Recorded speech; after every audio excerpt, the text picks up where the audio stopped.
Poreska uprava u okviru Ministarstva finansija Vlade Republike Srbije broji 6.500 zaposlenih.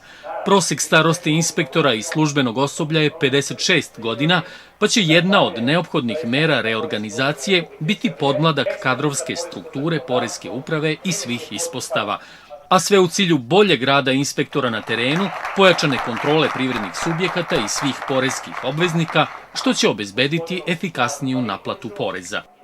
Mere za smanjenje su jačanje finansijske discipline na teritoriji Republike Srbije, onda jedan bolji odnos poreskih obveznika prema poreskoj politici koju sprovodi Vlada Republike Srbije i Ministarstvo finansija i jedan sveobuhvatni pristup borbi protiv sive ekonomije, jer ona ugrožava sve, kako poreske obveznike, poresku upravu, tako i celokupnu državu u celini.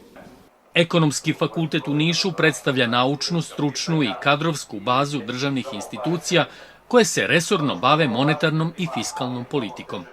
Nama je puno srce zadovoljstva što i danas vidimo iz naših studentskih klupa, čak i ljude koji su zajedno došli, odnosno studirali ovde i došli sa menadžmentom uprave prihoda Republike Srbije.